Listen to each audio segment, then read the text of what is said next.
Moi, le conseil qu'on m'a donné, qui m'a le plus aidé, c'est une phrase en anglais qui s'appelle « Fake it until you make it ». Fais semblant jusqu'à ce qu'il t'y arrive. Si vous ne croyez pas dans vos conseils, personne n'y croira. Si vous gardez la position de l'étudiant quand vous êtes diplômé, dans votre vie, il ne se passera rien. C'est normal, demain, quand vous allez arriver dans votre métier, d'avoir cette période de « putain, qu'est-ce que je fous là ?» Et au bout de 2 à 3 ans, ouais, je commence à trouver mon rythme de croisière. Je commence à me marrer. Je commence à me faire du réseau. Je commence à me faire du relationnel. Les gens qui viennent me voir, ils viennent me voir pour moi. Et pas juste parce que je suis là. Alors je me présente, je m'appelle Grégoire, j'ai 36 ans. Et moi, mon sport à moi, c'est le jiu-jitsu brésilien. J'ai fait aussi pas mal de courses à pied, j'ai fait beaucoup de rugby. Et aujourd'hui, je vais vous parler de vous. Vous allez bientôt être diplômé. Et je vais vous parler de la suite de votre carrière. À main levée, je vais vous poser une première question clé. Qui ici a déjà vu ma gueule quelque part? Ok, on va faire l'inverse. Qui ici n'a jamais vu ma gueule et ne sait absolument pas qui je suis? Ok, très bien. Alors, je suis kiné depuis 13 ans. Et il y a 5 ans, je me suis lancé sur les réseaux sociaux. Parce que ça me cassait les couilles d'avoir des patients qui venaient en permanence me voir avec les mêmes problèmes. Et je me suis dit, ça fait 8 ans que je bosse, je me suis vraiment spécialisé. Donc je suis kiné, thérapeute manuel, enseignant en thérapie manuelle. La thérapie manuelle, si vous ne savez pas trop ce que c'est qu'on a pris toute l'ostéopathie. On l'a passé au crible de toute la littérature scientifique. On a dit ça on garde, ça on enlève, ça on ne sait pas, ça on garde, ça on enlève, ça on ne sait pas. On l'a mélangé très fort avec la médecine moderne et ça donne à peu près la thérapie manuelle que j'exerce. En gros, j'ai une approche très très scientifique de toutes les techniques manuelles et de tout le bilan de la compréhension du corps humain, de la douleur et ainsi de suite. Et ça, j'ai décidé de le vulgariser au très très grand public sur les réseaux sociaux et ça a plutôt bien marché puisque j'ai créé une chaîne YouTube qui a atteint il y a 2 mois le 1 million d'abonnés. En gros, ma spécialité à moi, c'est de faire en sorte que tout ce que vous avez acquis aujourd'hui comme connaissance, je le raconte au très très grand public pour que demain, quand vous ayez des coachés qui viennent vous voir et que vous leur disiez aujourd'hui on va faire des squats, qu'ils aient déjà une graine qui a été plantée dans leur cerveau que le squat c'est bon pour eux. Je suis issu d'une génération où littéralement on pensait que faire du sport c'était mauvais pour les articulations. Je suis issu d'une génération où on ne savait pas que d'être 8 heures devant la télé c'était mauvais pour le corps. On ne savait pas. Et encore aujourd'hui, peut-être que ça ne va pas vous parler, mais moi j'ai des gens qui viennent me voir au cabinet, qui ont mal au dos depuis 20 ans, et quand je leur demande ce qu'ils font dans leur vie, ils me disent rien. Ben, peut-être on va commencer par faire quelque chose. Ça, c'est mon job. Dans ce parcours-là, c'est essayer de vous inspirer un peu, pour vous dire en quoi est-ce qu'on a un champ des possibles qui est absolument incroyable quand on maîtrise le corps humain, c'est qu'on s'adresse en fait à tout le monde. J'ai fait des vidéos qui sont assez marrantes, et j'ai choisi celle-ci à la fois parce que c'est celles qui ont été les plus populaires, mais surtout en fait ce qui m'intéresse c'est de comprendre ce qu'il y a derrière. Celle qui a fait le plus de vues, c'est celle que j'ai fait avec Julie 12 février qui a été brûlée au 3e degré sur 70% de la surface de son corps.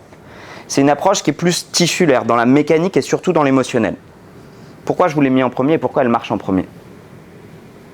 Est-ce que vous avez la réponse à ça? Ouais. Est-ce que les gens se reconnaissent à Julie? Exactement. Est-ce que vous avez été brûlé? Non. Mais le fait qu'elle ait été brûlée, ça veut dire qu'elle porte sur sa peau sa vulnérabilité. Et ça, on en a tous. Demain, les gens que vous allez voir, les gens auxquels vous allez vous adresser, ils ne vont pas venir vous voir parce qu'ils veulent seulement avoir une meilleure performance sportive. Ils vont vous voir parce que vous dégagez une forme d'humanité sur laquelle ils peuvent se projeter. Donc avant d'être un bon technicien, vous devez être des bons humains. Et c'est difficile à votre âge d'être un bon humain parce que déjà, vous avez du mal à vous connaître vous-même. Mais laissez-vous la marge, laissez-vous le temps d'apprendre à vous connaître. Et surtout, si vous allez vous comporter correctement, les gens vont venir vers vous. Pas parce que vous êtes le meilleur, juste parce que vous êtes le meilleur humain. Ça, grosse idée reçue, en gros, où les gens viennent me voir, « Ah, j'ai une mauvaise posture » et moi j'ai regardé toute la littérature scientifique. Je vous pose la question, est-ce que vous pensez que c'est mauvais de mal se tenir? Levez la main ceux qui pensent que c'est mauvais de se tenir comme ça. Levez la main. Ok? Levez la main ceux qui pensent que c'est neutre. Ok? Et levez la main ceux qui pensent que c'est bon de se tenir comme ça.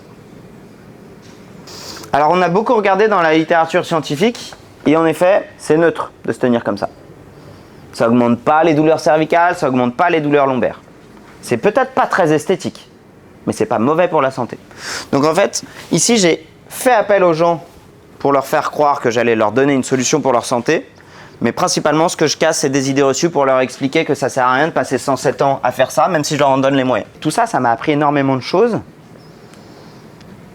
Et ce qu'on peut imaginer, c'est ce que j'essaie de vous transmettre aujourd'hui, c'est que j'ai fait énormément d'erreurs,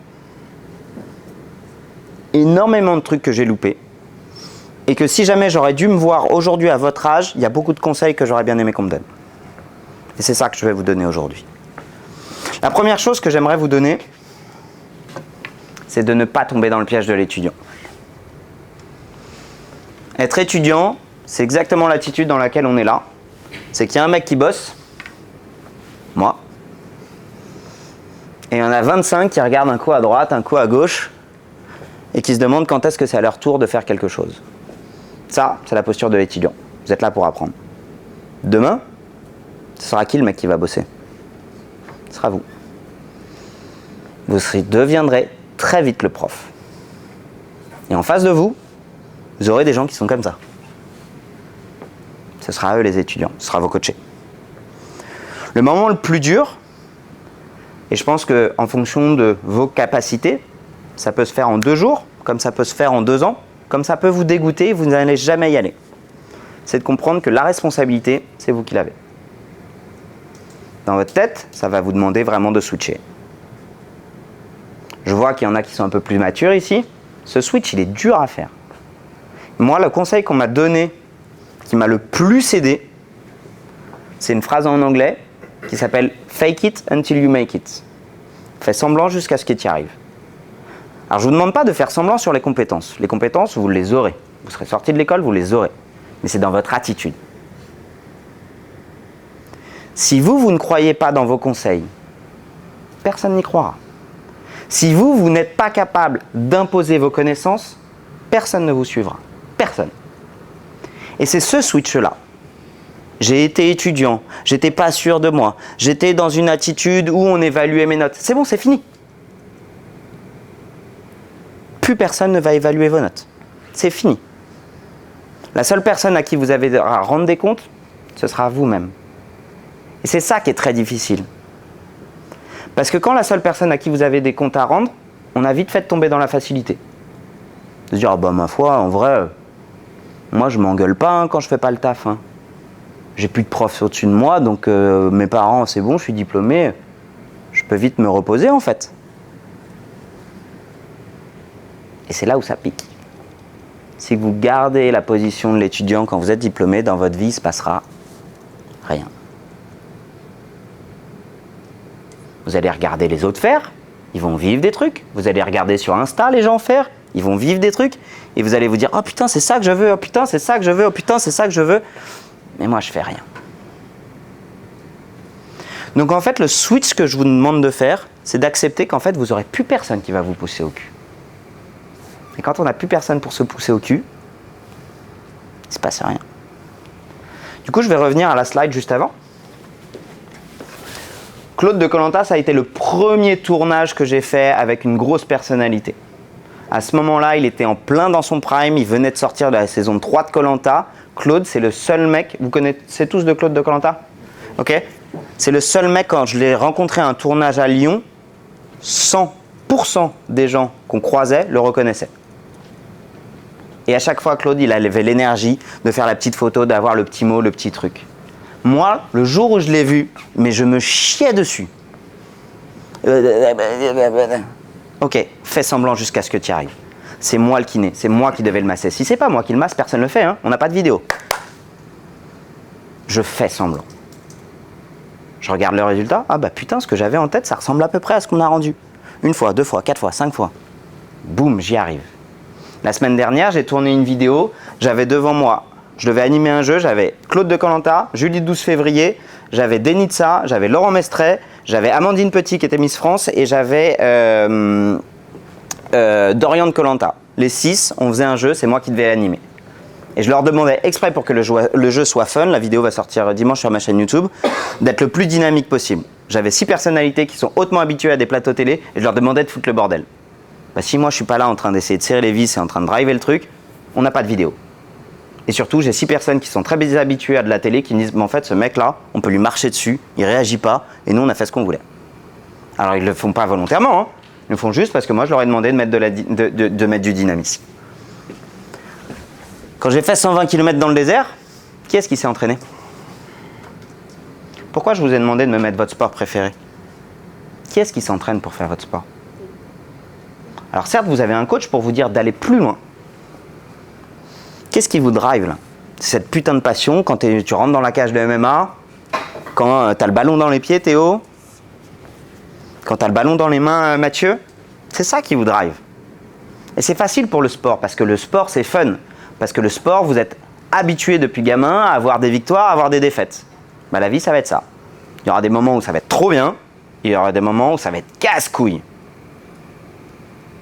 Mais si vous fantasmez, vous savez ce que ça veut dire fantasmer? C'est pas que quand on parle de cul. Fantasmer, c'est j'imagine que ce sera bien tout le temps. Si vous fantasmez demain votre activité professionnelle comme étant ça va être bien tous les jours, vous vous trompez. C'est faux. C'est une image fausse qu'on vous met dans les pubs dans Instagram. Là, pourquoi je suis aussi content? Parce que j'en ai chié. Je me levais à pas d'heure alors que j'ai 2 gosses pour aller m'entraîner. Je me suis entraîné comme un dingue pendant 6 mois. J'avais fait une déshydratation avant d'arriver sur la ligne d'arrivée. Putain, cette médaille, je l'ai méritée en fait. Le haut n'est haut qu'à la hauteur du bas que tu as connu. Là, ce bouquin-là, ça faisait 10 ans que je l'avais en tête. 10 ans que je passe mon temps à écouter mes patients, à leur répondre, à me dire putain, il faudrait que je leur imagine ça. J'ai commencé par faire des schémas. Parce que ce bouquin, il était tellement puissant dans ma tête que j'en pouvais plus. Il prenait 90% de ma bande passante. Les gens me parlaient, je pensais qu'à mon bouquin. Ça là, 1 an et demi de travail. Thibaut InShape. Quand je me suis lancé sur les réseaux sociaux, il y a 5 ans, tout le monde parlait que de Thibaut InShape. Moi, quand j'ai commencé à faire un peu de muscu, je regardais les vidéos de Thibaut InShape. Bah, Thibaut InShape, la première fois où on est rentré en contact, je lui ai dit bonjour, ça va? Et je me dis, bah tu sais quoi, je vais pas faire de photos en mode selfie. Parce que ce mec-là, un jour, on fera une vidéo ensemble et c'est lui qui va me contacter. En fait, quasiment tous les créateurs de contenu que j'ai pu croiser, la première fois que je les ai vus, vous savez comment je les ai traités? D'égal à égal. Parce que dans ma tête, demain, je serai au même niveau qu'eux. Et dans ma tête, demain, c'est eux qui allaient venir me chercher. J'ai juste été patient. J'ai bossé comme un dingue, mais j'ai juste été patient. Les 4000 mètres, j'en ai chié comme pas possible, c'était horrible. Donc pour revenir à ça, la difficulté, c'est que vous allez devoir accepter que quelque part, même si c'était casse-couille, le fait d'avoir un prof, en fait, c'est que vous aviez quelqu'un qui quotidiennement, même si c'était pour vous casser les couilles, qui vous mettait sur le droit chemin. Et demain, vous n'aurez plus ça. Et le pire, et c'est ça qui est ingrat, c'est que vous garderez, putain, qu'est-ce qui m'a cassé les couilles? Ouais, mais en fait, c'était pour votre bien. Ça, c'est assez marrant. C'est mes stats YouTube, en nombre de vues. Il y a 4 phases. Cette première phase, dans ma tête, je suis étudiant. Je fais ce qu'on attend de moi. En gros, mes premières vidéos, je suis comme ça. Bonjour, littéralement, vous les regarderez. Bonjour, c'est Major Mouvement et aujourd'hui, je vais vous parler de la douleur de genou. Alors, la douleur de genou est liée à un excès de contrainte sur le cartilage. Le cartilage se régénère avec la vascularisation. La vascularisation vient du mouvement. Alors, bougez. Qui regarde ça? Personne. Ok, là, j'essaye. C'est là où je me plante. De ouf. J'essaye des trucs, c'est pas drôle, j'essaye des trucs, c'est trop long, j'essaye des trucs, c'est mal cadré, j'essaye des trucs, j'essaye. Et bah devine quoi quand t'essayes? Bah y a des fois ça marche, il y a des fois c'est pire.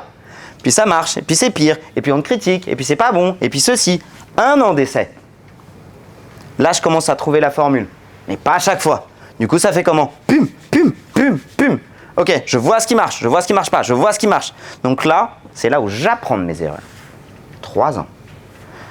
Là, je commence à déléguer. Alors, Guillaume n'était pas là avant, mais je commence à prendre mon envol. Et là, je commence à me dire, ok, mon modèle, j'ai compris ce qui marche, j'ai compris ce qui ne marchait pas, mais je ne peux pas tout faire tout seul.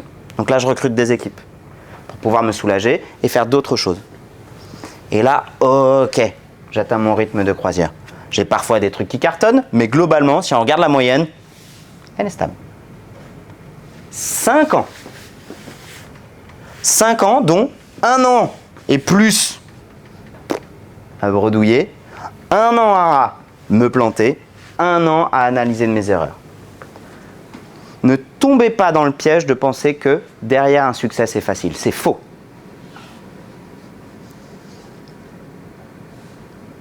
Parfois, ça peut arriver d'avoir des succès faciles, mais je vous assure, ça ne dure pas. Et l'effet sur les gens, il est dramatique. J'ai fait un TikTok qui a fait 200 000 vues, c'est énorme. Ouah, putain, j'ai vécu un truc trop. On s'en branle, en fait. Si vous vous définissez par un truc qui, une fois percé, franchement, c'est de la merde. Alors, le truc qui va être difficile pour vous, quand vous aurez votre diplôme, c'est que physiquement, vous n'aurez pas changé. Vous serez la même personne. Ce ne sera pas écrit sur votre gueule. Alors, à part pour ceux qui sont un peu plus matures, oui, il y a un biais cognitif dans la tête des gens, où quand on voit quelqu'un qui est plus mature, on imagine qu'il a plus d'expérience. Mais ce n'est pas tout à fait vrai. Donc demain, Damien, tu auras toujours ce style un peu artiste. Ça ne va pas changer. Et les gens, ils ne verront pas la différence entre toi étudiant et toi diplômé. La différence, elle vient d'où? Elle viendra de l'intérieur. Alors oui, je ne vous le cache pas, le style vestimentaire joue énormément dans l'interprétation que les gens vont avoir de vous. Oui, quand vous êtes jeune et que vous avez 17, 18, 19, 20, 21 et que vous collez aux stéréotypes. Vous savez ce que c'est les stéréotypes? C'est l'image qu'on se fait préconçue des gens. De quelqu'un de 20 ans, littéralement, la première impression qu'ils vont avoir, c'est « Putain, c'est un jeune, il sort de l'école, qu'est-ce qu'il va essayer de m'apprendre? Qu'est-ce qu'il va essayer de me conseiller ?» En fait, le niveau de confiance qu'ils vont avoir en vous, il va être bas. Ok, c'est ok en fait. Vous allez être où? Vous allez être là et vous allez apprendre. Puis au bout d'un moment, je prends ton exemple Damien, je suis désolé parce que tu as le style qui dépasse le plus et probablement que tu l'auras toute ta vie parce que ça va faire venir des gens qui vont être comme toi. Un peu en mode, en fait, moi je m'en fous de l'apparence, moi je suis comme ça et c'est très bien en fait, c'est ton identité. Mais si à l'inverse, vous avez envie de dégager une autre aura, pas le côté un peu artiste de Damien, mais que vous avez envie de dégager, quelqu'un de pro, votre tenue vestimentaire, elle doit dégager ça. C'est pas un détail. Votre apparence, le rythme que vous avez quand vous parlez, l'assurance que vous avez parlé, c'est 80% de votre discours. La forme est beaucoup plus importante que le fond. Vous êtes obligé d'avoir le fond, mais la forme est beaucoup plus importante. C'est une question d'attitude. Je vais vous donner un exemple. Imagine Mathieu que je viens de voir et que je dis Mathieu, t'aimes bien le chocolat? Ça va. Ok. Qui aime ici vraiment bien le chocolat? Ok. On va prendre Romain. T'as mis du temps à lever la main, mais j'ai vu que t'avais hésité. Ok. Romain, il aime le chocolat. Je dis ok Romain, là ce soir, pour de vrai, je prends mon avion, je vais à Paris, je vais aller voir le meilleur chocolatier de Paris et je reviens samedi et je te donne le meilleur chocolat. Je vais demander à ce qu'il soit gravé à ton nom dans une petite boîte en verre, machin, et je te le dépose et je te le donne. Il est cool le chocolat.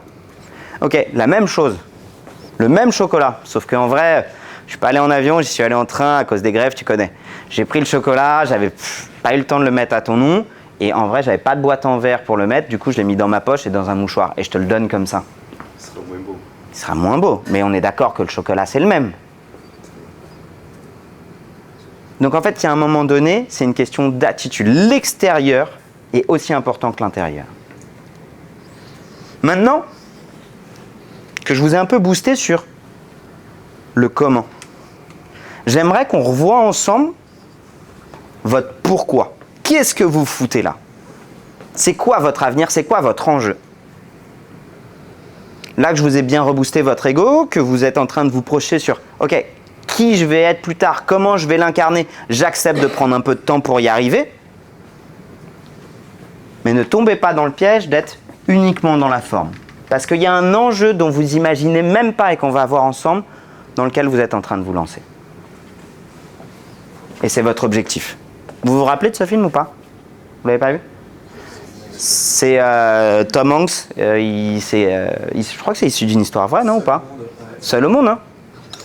Bref, il a subi un crash d'avion, il se retrouve perdu sur une île déserte, tout seul, et il survit pendant 4 ans. Autant te dire que pour faire de la prise de masse, c'est plus complexe quand tu n'as pas ton apport protéique. L'enjeu, votre diplôme, je vais le lister, après on va voir par point à quel point votre enjeu aujourd'hui en France, il est majeur. Alors, spoiler alerte, c'est ce que je vous ai mis, on ne meurt pas d'une tendinite. Tendinite, tu sais pas ce que c'est? Si, mais ça paraît logique. Bien sûr, ça paraît logique. Pourquoi, d'après toi, Laurine, je vais écrire ça en première phrase?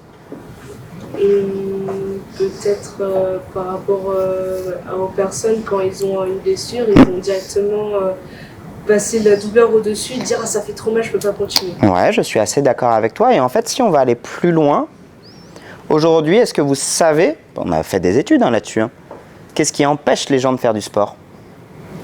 La peur. La peur, pour aller plus loin, la peur de quoi, Laurine?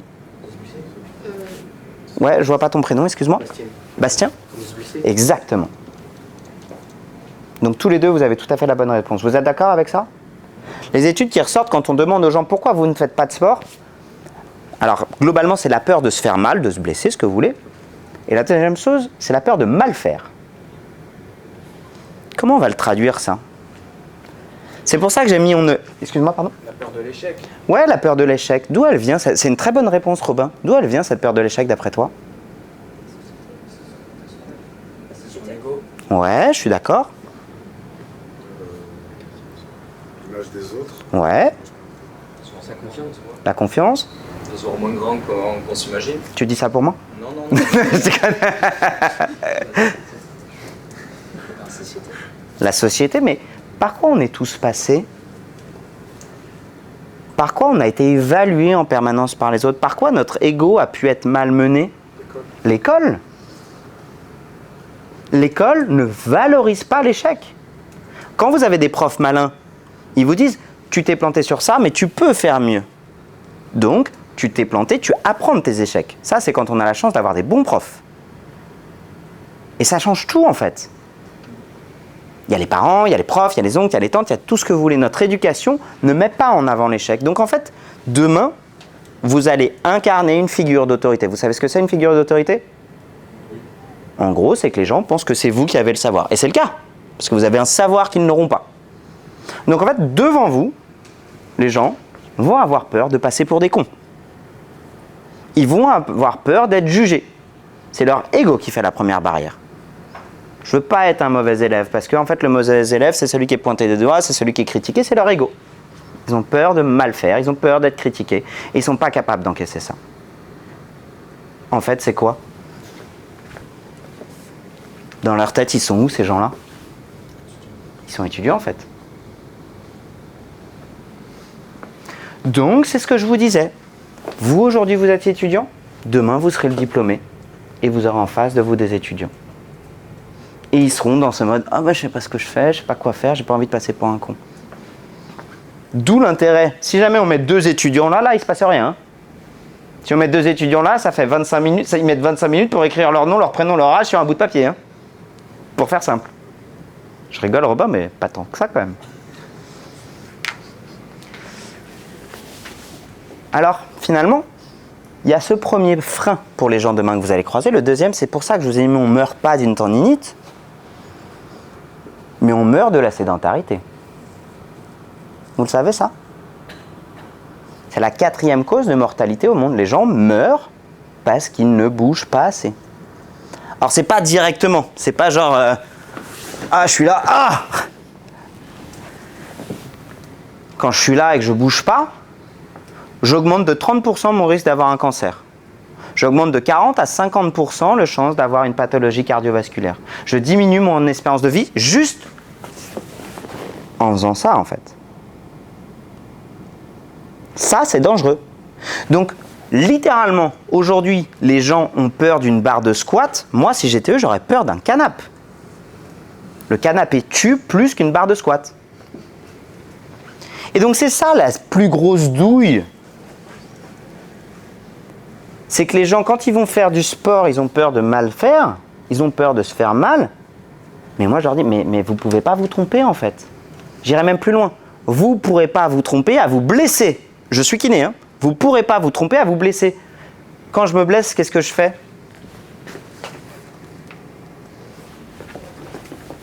J'apprends. Et de toute façon, si j'apprends pas, je meurs. C'est ça votre vrai intérêt demain. Votre vrai intérêt demain, c'est quoi? C'est d'être de suffisamment bons humains pour faire en sorte que quand il y ait quelqu'un qui vienne vous voir pour faire du sport, que vous devez le motiver en fait. Vous devez lui transmettre toute votre passion, tout votre intérêt pour qu'il ait envie de bouger. Robin, si jamais il y a quelqu'un demain qui vient te voir pour apprendre à faire un double takedown, ah putain là tu vas te gaver mon vieux, non?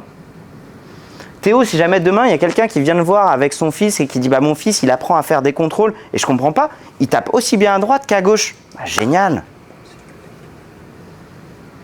Marvin, s'il y a quelqu'un qui vient te voir pour un développé couché, là t'es le premier. Donc votre spécificité, votre personnalité, votre passion, ce sera à vous de la transmettre. Ça, ce sera les très hauts. Putain, là votre boulot, c'est régal. C'est moi aujourd'hui quand je viens de vous parler. Parce que la conférence devant des BP, pour moi, je me régale. La même conférence devant des gens qui sont en institut culinaire et que je leur parle de sport et de bien-être, alors certains peuvent avoir une sensibilité, mais principalement, je vais les faire chier en fait. Mais c'est aussi partie de votre job. Il y aura des fois, il y aura des gens qui vont venir vous voir et ils seront dans le creux de la vague. Et ils n'auront pas envie et ils ne seront pas motivés. Et vous savez à quel moment ces gens-là, ce sera encore meilleur? C'est quand vous trouverez la bonne passerelle, des bons moyens de communication et qu'ils adhéreront. Et qu'un an et demi plus tard, ils vont dire « Putain, Eden, merci d'avoir été là à ce moment-là. Tout le monde m'a lâché, j'avais pas confiance en moi, j'ai pris 27 kills parce que je sortais d'un divorce et tu as été sympa avec moi. Et parce que tu as été sympa, je suis revenu. Parce que tu as été dur, j'en ai chié, j'ai eu des résultats et tu as changé ma vie. » Parce que c'est ça que les gens vont dire. J'ai pas parlé de tendinite, j'ai pas parlé de biomécanique, hein. J'ai parlé d'humain.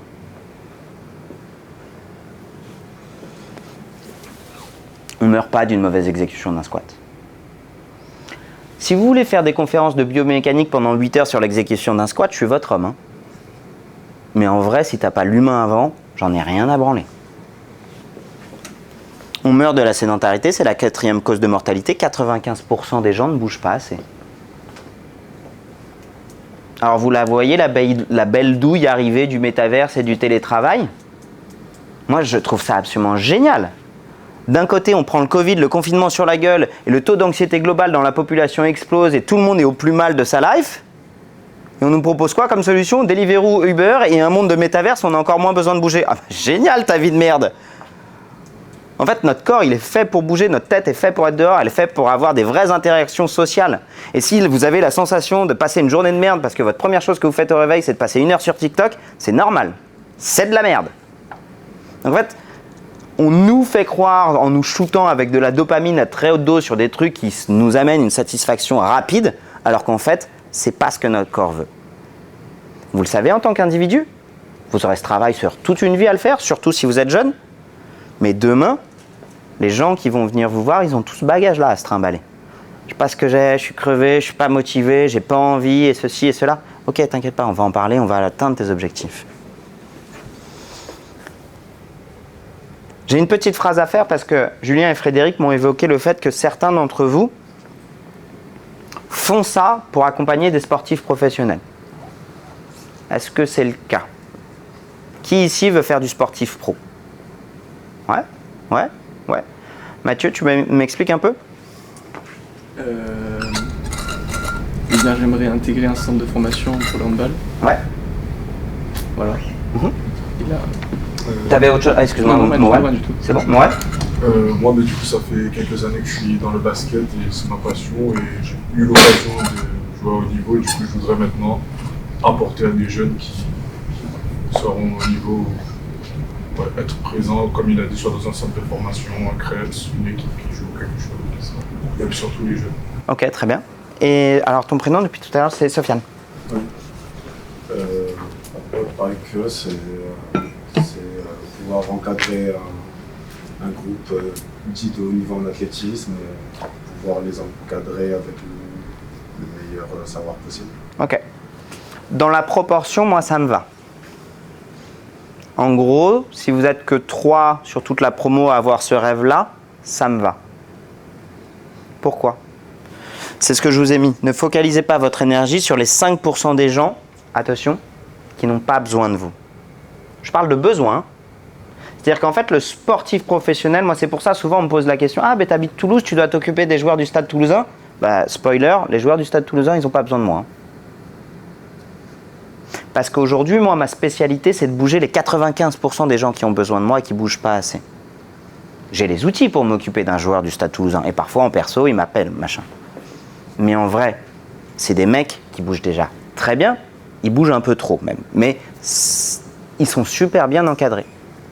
Et c'est pour ça que je vous ai demandé le pourquoi. C'est que finalement, ce qui vous fait vibrer tous les trois, c'est l'encadrement, c'est le cadre, c'est la performance, c'est tout ça. J'aurais pas eu le même discours si vous aviez été quasiment toute la salle à me dire « Nous, on veut tous faire du pro », je vous aurais dit « Waouh !» Il n'y aura pas de place pour tout le monde. Parce que pour accéder au pro, c'est très difficile. C'est beaucoup, beaucoup d'énergie et vous êtes sans cesse sur un siège éjectable. Après, c'est un bel univers.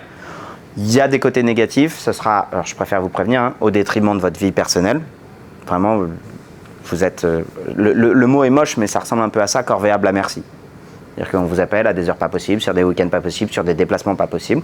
Donc ça a un coût hein, sur votre vie personnelle, sur votre énergie personnelle. Vous allez apprendre beaucoup. Il n'y a pas de points positifs sans les points négatifs. Tout se paye. Donc finalement, c'était un peu la slide que j'avais prévue. C'est que les sportifs professionnels, même si c'est hyper attrayant, ne représentent probablement, j'ai mis 3%, mais c'était histoire que vous puissiez voir la slide, parce qu'en vrai, on est plutôt sur du 0,03%, et que les vrais gens qui ont besoin de vous, c'est l'immense majorité des gens. En gros, ce que vous allez faire, c'est de la santé publique. C'est un mot hyper chiant, mais en fait, quand on change de regard sur la santé publique, ça veut dire littéralement sauver des centaines de milliers de personnes. Alors, en plus de ça, vous allez arriver à un moment donné qui est, je pense, le premier dans l'histoire. Et peut-être vous ne vous rendez pas compte de ce qui s'est joué au cours de ces 20 ou 30 dernières années. Mais le métier de kiné a évolué. Si à une époque, c'était nous qui faisions faire des exercices à des patients, en fait, le métier de kiné est de plus en plus en train de s'orienter vers du bilan. Ça veut dire quoi ? Ça veut dire qu'en gros, les gens ont des douleurs. Et on va certes leur prescrire des exercices, mais on va surtout essayer de leur prescrire les bons exercices par rapport à leurs symptômes. Et ça sera remboursé. Mais en vrai, on n'aura pas forcément le temps de faire le suivi pour tout le monde. Donc ça veut dire qu'il y a des gens à qui on va prescrire des exercices, mais littéralement, il y a tellement de gens qui vont vieillir, il y a tellement de gens qui vont être malades, il y a tellement peu de kinés, qu'en fait, il y a beaucoup de gens qui auront besoin de vous pour faire la suite. Alors aujourd'hui, le sport sur ordonnance, oui, c'est pas remboursé, non. Mais deuxième twist qui est absolument génial, c'est que c'est la première fois qu'on les rebassine tellement, notamment un mec à bretelles qui leur dit « faut bouger, faut bouger, faut bouger, faut bouger, faut bouger », que les gens commencent à comprendre que le meilleur médicament, c'est le mouvement. Et que quand ils commencent, ils se trouvent ça tellement cool qu'ils vont être prêts à payer pour ça. Donc même si c'est pas sur ordonnance, bah, vous allez avoir des gens qui seront prêts à payer pour avoir vos services. Et une fois de plus, qu'est-ce qu'ils vont payer ? Est-ce que c'est votre technique ou est-ce que c'est votre personnalité ? C'est la personnalité. Votre technique, c'est la base, vous devez l'avoir. Votre chocolat, vous devez l'avoir. Par contre, c'est la forme qu'il va falloir soigner à fond. Le sport sur ordonnance évolue aussi, c'est ce que je vous ai évoqué. Ce qui fait que le sport, c'est la santé et ça, c'est vous. Vous êtes Superman qui arrive, machin et tout. Les gens sont prêts à payer pour ça parce qu'aujourd'hui, ce que les gens ont, c'est ça. Et ce que les gens veulent, c'est ça. Qu'est-ce que les gens ont ? Ils ont beaucoup d'idées reçues qui datent de quand ils ont fait du sport dans les années 70 où « Ah, moi, je fais 2 minutes de gainage par jour et c'est génial. » Ouais, c'est mieux que rien. On va pouvoir commencer à envoyer un peu. C'est ah bah moi je suis tel influenceur et puis une fois tous les 6 mois je fais une séance avec lui. Ouais, c'est cool. On va pouvoir commencer à augmenter un peu. Ou alors, moi je fais un sport, ça me fait chier, j'en vois pas l'intérêt, j'ai pas de résultat, j'ai pas de bénéfice, qu'est-ce que je peux faire? Ça, c'est beaucoup de gens. Puis en fait, quand vous regardez un peu comment ils s'entraînent pas assez, sans intensité, sur des sports qui les font chier. Oui, c'est sûr que tu n'as pas beaucoup de résultats quand tu fais ça. Donc ce sera à vous de les prendre par la main pour les accompagner vers leur projet. Sur la partie de ce que je vous ai évoqué, d'abord la forme. Changez d'état d'esprit, demain, vous ne serez plus étudiant, vous serez le diplômé.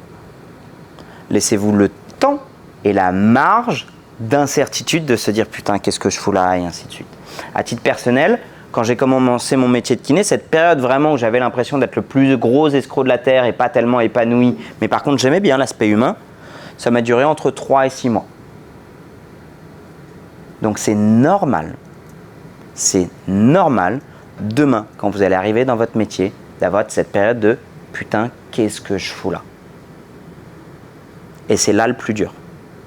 Parce que vous aurez dans votre petite graine, dans votre tête d'étudiant, de dire « wow, 3 et 6 mois de qu'est-ce que je fous là, ça va pas être comme ça toute ma carrière, hein, parce que moi je vais pas tenir comme ça. » C'est normal. C'est là où il faut tenir bon. C'est là où il faut tenir bon parce que vous n'aurez pas forcément beaucoup de rentrées d'argent. Et jusque-là, je ne sais pas quelles sont vos situations, mais c'est pratique soit d'avoir un prêt étudiant qui couvre vos besoins, d'avoir vos parents qui couvrent vos besoins. Là, vous allez être adulte dans un mode « putain, qu'est-ce que je fous là? J'ai pas beaucoup de rentrées d'argent, c'est très très inconfortable, c'est que je suis pas au bon endroit, je change. » Non, non. Vous êtes là. Et globalement, là, juste, il ne se passe pas grand-chose. Mais là, vous devez tenir bon. Ok, je rentre dans le deuxième truc. Je commence à avoir des premiers clients. Je commence à faire rentrer un peu d'argent. Là, j'ai mon équilibre à trouver. De temps en temps, je vais faire des week-ends où je vais claquer tout mon salaire en un seul mois. Et je vais dire « putain, je suis un blaireau !» C'est normal. On est tous passés par là. Vous allez avoir des clients, vous n'allez pas comprendre. Vous allez faire 2-3 séances avec eux. Ça se passe trop bien. Et ils vont vous ghoster. C'est pas que vous êtes mauvais, c'est probablement qu'ils avaient autre chose à foutre.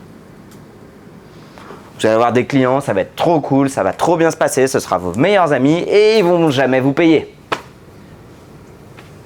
Ça fait chier, ça arrive. Vous allez apprendre, vous allez perdre du pognon, vous allez perdre du temps, vous allez perdre de l'énergie. Vous allez commencer, vous allez être dans un endroit où ça va être plutôt cool et puis il va se passer un truc avec un collègue, avec un collaborateur. Et puis là, il y a votre ego qui va vous dire « ah, mais c'est de la merde, faut que tu te casses, c'est pas bon pour toi, c'est un environnement toxique. » Bah tu fais quoi? Tu mets tes limites et tu restes. C'est dur, mais en vrai, aujourd'hui, je suis désolé de vous le dire, le marché du travail, il est assez compétitif. Et donc là, il faut tenir bon et il faut s'accrocher. Et au bout de 2 à 3 ans, ouais, je commence à trouver mon rythme de croisière. Je commence à me marrer. Je commence à me faire du réseau. Je commence à me faire du relationnel. Les gens qui viennent me voir, ils viennent me voir pour moi. Et pas juste parce que je suis là. Je vais commencer à faire rentrer des sous, je vais commencer à pouvoir mettre en place ma vie. Et bien ça prend du temps. Il n'existe pas de raccourci pour les choses qui en valent la peine. Il n'existe pas de raccourci pour les choses qui en valent la peine.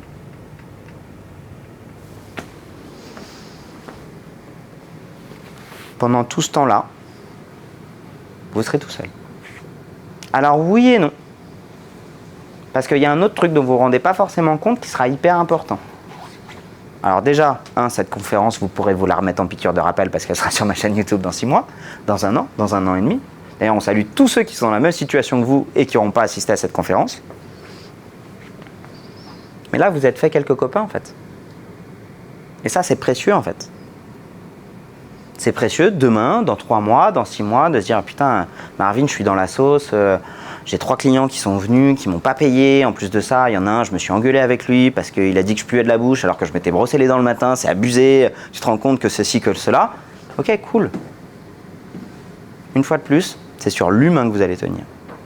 Ça tombe bien parce que vous avez un métier qui demande des bases techniques, mais où il vous faudra de l'humain.